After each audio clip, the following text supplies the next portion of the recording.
Can you recall your primary school days? Those kids you went to school with that didn't seem to get anything. The easiest, simplest of things these kids could not get. And they were labeled stupid, lazy, dumb, and they were isolated and bullied. You didn't even want to associate with them or even sit next to them because you thought, watakuambukiza ujinga. I was one of those kids. School was hard for me. I would take a book to read, but words didn't make sense. I would read with little or no comprehension. And for the better part of primary, I was leading from the bottom. But through blood and sweat, I scored 411 marks out of 700. And I was called to a private school, a secondary school. So I promised myself I was going to change the narrative. I'm going to work harder and make my parents proud, especially my mom, because she had struggled with me so much, moving me from one school to the other. But our English teacher had other ideas. He picked my composition and said this, Kendi, Kamanja, beauty with no brains. Listen to what she writes. And he read my composition, putting all my spelling mistakes on the board. I was ashamed. I was embarrassed. I didn't know how to get over that. I was transferred in Form 2. And at the end of Form 2, I told my mom I was so weak academically, I needed to repeat. But then I had realized I had two major issues. One was I had a slow auditory processing, meaning when the teacher is in class, I was not able to process the information as fast as he was talking. And the other one was I had poor working memory. When I read a paragraph, by the time I finish, I've already forgotten where I started. But that was my coping mechanism. I said, since I can't tell the teacher to keep repeating, I can read as long as it would take for me to understand. And I'll read a topic maybe 5 times. But that worked for maths and sciences. And I started being the top or among the top in those subjects. And then that's how I managed to get a B- for my KCSE. I joined Kenya School Monetary Studies for my diploma, and then Nairobi University for a degree in finance. But the struggle in reading was still the same. I had to bury myself in the library for me to cope. But one thing stood out for me at Kenya's School of Monetary Studies. There was this one, Mrs. Ogola. She was fantastic. She never left anybody behind. She would repeat, she would give examples, and everyone understood. And everybody managed to get a distinction in a unit of business communication skills. So I thought, maybe it's not that I can't understand, it's the delivery. That was the difference. So I graduated from Nairobi University with second upper. I was happy. I was so proud of myself. Then I started looking for a job. I got 3 interviews, but I never got past the oral interview because I had 4 major problems. One was, again, my slow auditory processing. So by the time the interview is finishing, I can't process the question as fast as the interviewer was asking. And then my working memory, sometimes by the time she finishes a question, I've already forgotten where she started. And then I had challenges with word retrieval. Sometimes I know what to say, but then I don't have the words to say it. And then the 4th one was anxiety, which made the other 3 even worse. So I approached my brother and told him, my small brother, I told him, well, for the 3 interviews I've gone, the questions are kind of similar. Could you coach me on how to answer them? And that I got a job as a teller in a fantastic bank. So after training, you're given your box with money, you're given the system, you need to cross-sell to the customer, and there's a queue, so you need to be fast enough to pull. So now, here's a teller who can't drive and chew gum.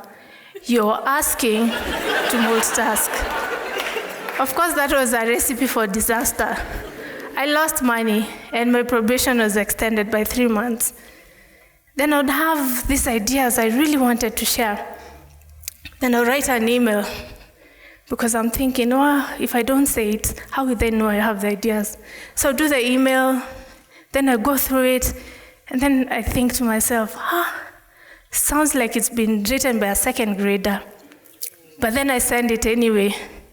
So the recipient will get back to me and say, sorry, Kendi, we didn't understand what you're trying to say.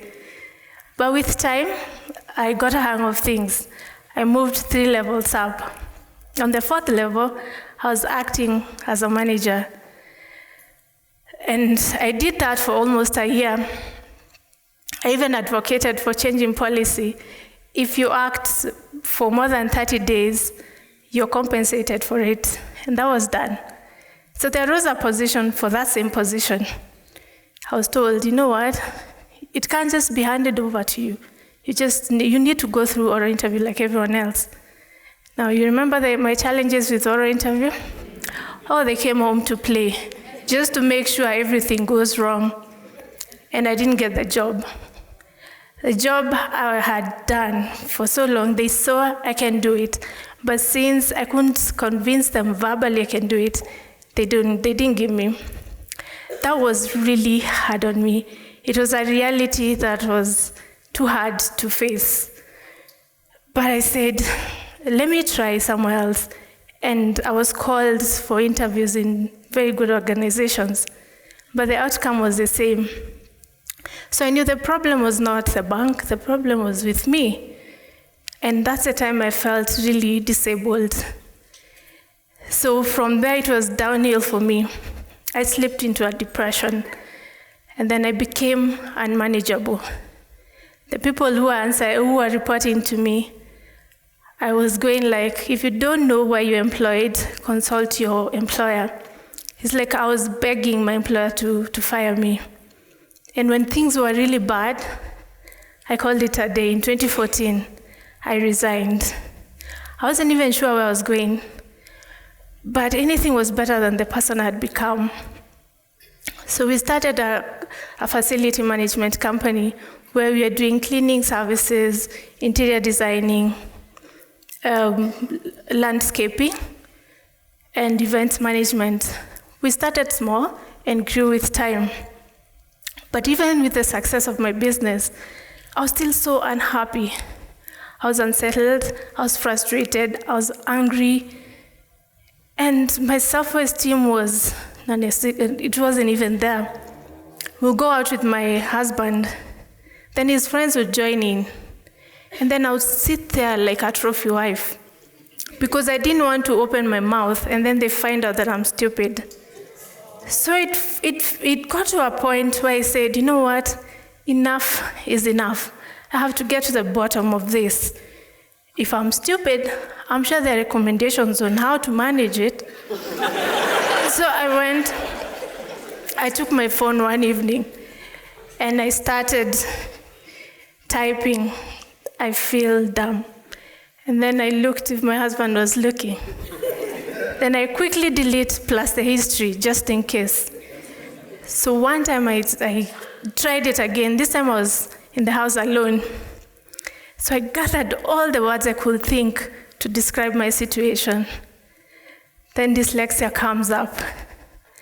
My eyes light up. I start crying, tears of joy. I was jumping up and down. I called my husband, hey, I have dyslexia. He's like, what? I tell him, I have dyslexia, you've never noticed? Like, no, okay, I'm in a meeting, let me call you back. So he calls back, I tell him, you come home, we talk about it. So he comes home, and I'm still smiling ear to ear. So like, why are you so happy you have dyslexia? I tell him, you have no idea. And I introduced him to his real wife. Because the person he thought he had known for 14 years, even I didn't know her. He didn't judge me. He supported me from the word go. Even when his friend advised him to go get a refund for his dowry, alisimama imara kama simba na mimi. So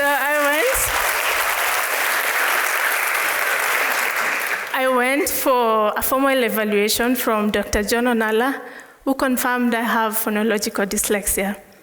So you might wonder what dyslexia is. Dyslexia is a learning difference. We learn differently, we think differently, we process information differently. And dyslexia is not lack of intelligence. In fact, you cannot be diagnosed with dyslexia if your IQ is below average. So what are some of the signs? I have described some of them in my story. Reading with little or no comprehension, spelling mistakes, remember my composition. There's slow auditory processing, there's poor working memory, there's challenges with expression, written expression, and then there's directionality confusion, right, left, P, Q, B, D, north, east, west, south. That's a concept that still doesn't make sense to me up to now. So when I went open about my condition, I first shared it on Facebook, and I saw the reaction. Then I decided to visit schools to find out how much we know about dyslexia. And to my surprise, I think only 5% of Kenyans know what dyslexia is. And that's how I founded Talk Dyslexia, a community-based organization to create awareness, advocate for teachers' training, and advocate for early assessment and intervention. You might be thinking, you might be seated here and thinking, well, she doesn't look dyslexic, she doesn't sound dyslexic. And that's a problem, because dyslexia is a hidden disability. Not unless you know what to look for, you'll still think that child is lazy, that child is not working hard enough. The statistics in America is 1 in 5. In UK is 1 in 10. In Kenya, I don't know. It could be worse, because there's something called surface dyslexia as well. So please join me in this cause, because these children need our support to reach their full potential. Dyslexia is closer home than you think. Thank you.